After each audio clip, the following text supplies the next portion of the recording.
शहर के पुराने हिस्से में एक मस्जिद थी, टूटी फूटी मगर अब भी बुलंद।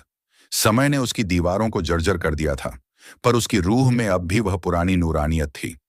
लोग उसे मस्जिद ए खामोश कहते थे, क्योंकि वहां रात के वक्त अजहान की आवाज सुनाई देती थी, मगर कोई भी नहीं जानता था कि वो आवाज किसकी है।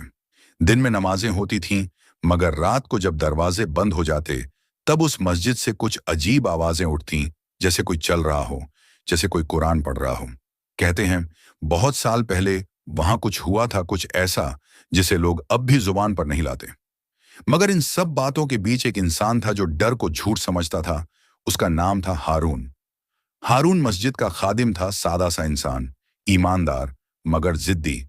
वो कहता था, अगर यह अल्लाह का घर है तो यहां से डरना कैसा। वह रोज मस्जिद की साफ सफाई करता, नमाज के वक्त इमाम साहब की मदद करता और लोगों को समझाता कि जन्नत का रास्ता डर से नहीं, ईमान से मिलता है। एक दिन इमाम साहब बीमार पड़ गए। 3 दिन तक मस्जिद की सफाई नहीं हुई। जब हारून ने सफाई की बात की तो बाकी लोग डर गए। सबने कहा, रात को वहां मत जाना हारून, उस मस्जिद में साए चलते हैं जो लौटने नहीं देते।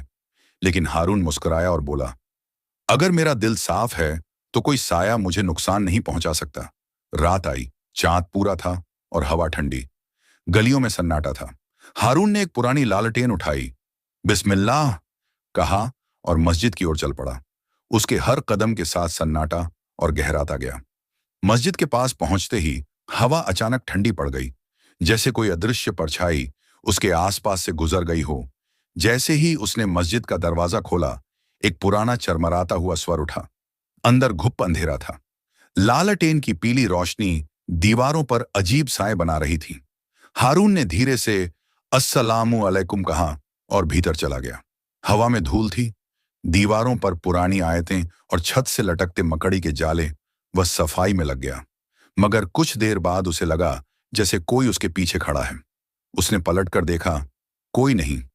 उसने फिर काम शुरू किया, पर दिल की धड़कन तेज थी। तभी उसे किसी के धीमे कदमों की आहट सुनाई दी, ठक ठक ठक। कौन है? हारून ने पुकारा। जवाब में बस सन्नाटा। वह आगे बढ़ा और मिंबर के पास पहुंचा। तभी उसे एक धीमी आवाज सुनाई दी, हारून। हारून ने आंखें बंद कर लीं और सजदे में झुक गया। उसके होंठों पर अब सिर्फ एक नाम था, अल्लाह। सुबह जब लोग मस्जिद पहुंचे तो दरवाजा खुला था। अंदर हारून था, सजदे की हालत में, सफेद कपड़ों में। उसके चेहरे पर गहरा सुकून था।